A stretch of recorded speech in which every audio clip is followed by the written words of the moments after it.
Hi class, my name is Fred Bean, but I go by Justin Bean, and this is my geography in my backyard project. Lost Maples is a big park and trail located in Vanderpool, Texas, right next to Gardner State Park. It's a very large trail, as you can see on the map, a very nice park and many campsites. While visiting the national park, I hiked 5 miles, and during that time, I discovered the natural processes of weathering, erosion, and a valley.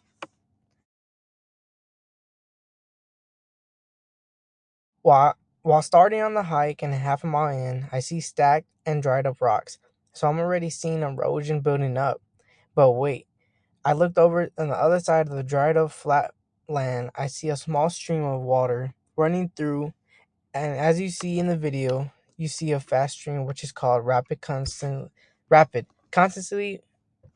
flowing water stream leading all the way into the river.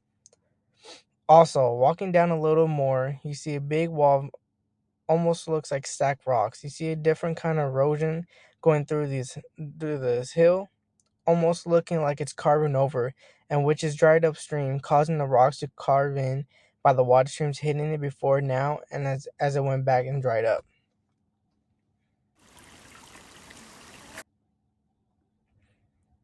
Now we finished up erosion. Walking up the hill another maybe 2 miles, we're on the top of the hill. Looking down, I see the river flowing through the valleys between the hills and you see the trail leading down.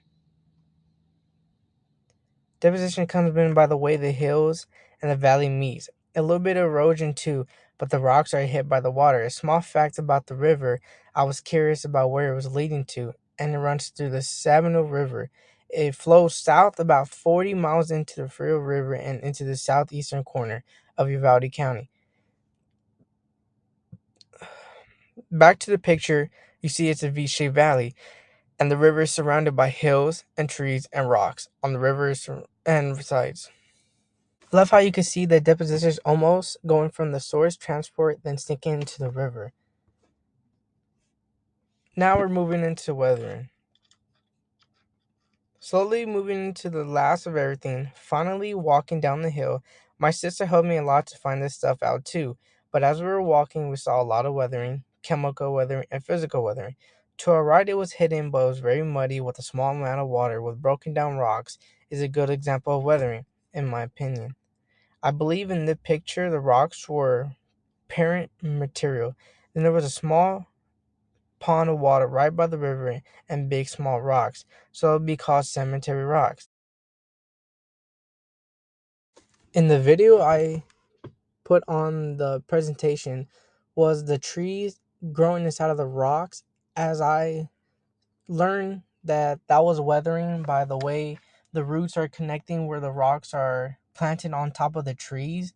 And when I was walking down on the trail, there was many trees that were covered with rocks, but as I started moving the rocks from the side, as I took like in the video, there was a bunch of roots that were under all the rocks, and it was just literally small trees that were just getting dried up, but also it was literally growing right under the rocks, which I knew that was weathering from the start. But also, it was a really cool experience. Studying this area, never really knew how much stuff a park would have, but learning the details about it, every time I go out for a walk, I'll know what it is happening around me and what was there before it was land.